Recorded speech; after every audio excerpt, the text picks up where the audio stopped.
আমাদের এলাকায় আমাদের রংপুর ডিস্ট্রিক্টে হইলে এই বিদ্যুৎ এলাকা আমরা কিন্তু কি যে করতাম উপর আল্লাহ জানে।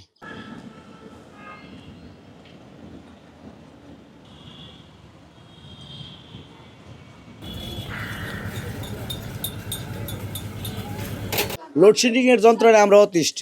1 ঘন্টা কারেন্ট থাকে তো 6 ঘন্টা থাকে না, মাঝে মধ্যে 10 মিনিটই যায়। আবার সারাদিনে 2 ঘন্টা বিদ্যুৎ থাকে কিনা সন্দেহ।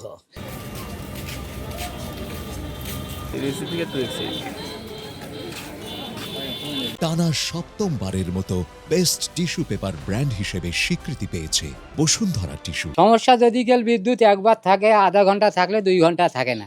বিদ্যুৎ তো যে অবস্থা করছে গ্রামবাসীর জন্য একেবারে সব ক্ষতি।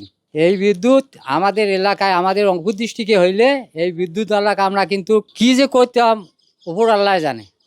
ঢাকা শহর আছি, বাসা ভাড়া নিয়ে থাকি, এই জন্যই বিদ্যুৎ এলাকা কোনো কইতে পারিছিল না। ছাত্রদের লেখাপড়ার জন্য বিদ্যুৎ যে পরিমাণ থাকা দরকার ওই পরিমাণ থাকে না, এই জন্য ওদের লেখাপড়া অনেক বিঘ্ন হচ্ছে। বিদ্যুৎ গেলে কমপক্ষে 2 থেকে 3 ঘন্টা বিদ্যুৎ থাকে না, এজন্য আমরা পানি উঠাইতে পারি না, নামাজ এবং বিভিন্ন ইবাদতের জন্য আমাদের অনেক ক্ষতি হচ্ছে।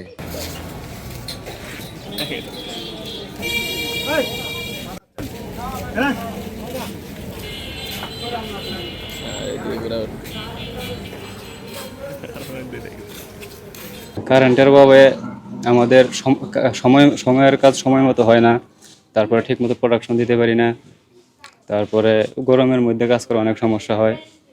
জেনারেটর দিয়ে কাজ করা তো অনেক খরচ হয়, সেই ক্ষেত্রে লোডশেডিংয়ের কারণে প্রচুর পরিমাণ খরচ বেশি হয়।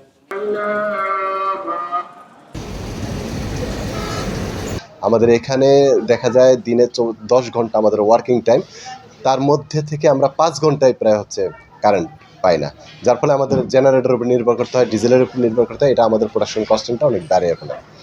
এটা আমাদের শিল্পের জন্য খুবই ক্ষতিকর একটা ব্যাপার হয়ে দাঁড়াচ্ছে। কারেন্টের জন্য তারা বাসা বাড়িতে দেখেন এখানে 10 ঘন্টা 7টা পর্যন্ত কাজ করলো, 7টার পরে বাসায় গেছে, কারেন্ট নেই, ফ্যান চলে না, রান্না করতে পারতেছে না।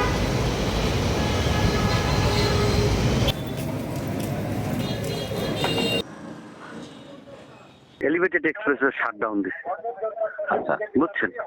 গেল এই শাটডাউন একদম নিত্য নৈমিত্তিক। আর যেমন ধরেন আমার এখানে যদি আপনি সবকিছু ওকেও থাকে, আপনার গ্রিড থেকে লোডশেড হবে মনে করেন যে 5 থেকে 6 বার, মানে শুধু সব বন্ধ যাবে। কথা হচ্ছে কারণ কি, ওই আপনার গ্রিড ওভারলোড, ফোর্স লোডশেড। আপনি এটা যদি লোডশেড উঠাইয়াও দেয় তাও আপনি ফুল লোড নিতে পারবেন না। আচ্ছা, এখন এইটার সমস্যার সমাধান হচ্ছে যে বাইপালে দেখবেন একটা গ্রিড হচ্ছে। আবার এইটা তো ঢাকার একটা আরেকটার সাথে নবীনগর চালু হইলে হয়তো কিছুটা লাঘব হবে। নবীনগর মনে হয় জুলাইয়ের 1st উইক অথবা শেষের দিকে চালু হবে, তখন এইটা থাকবে না।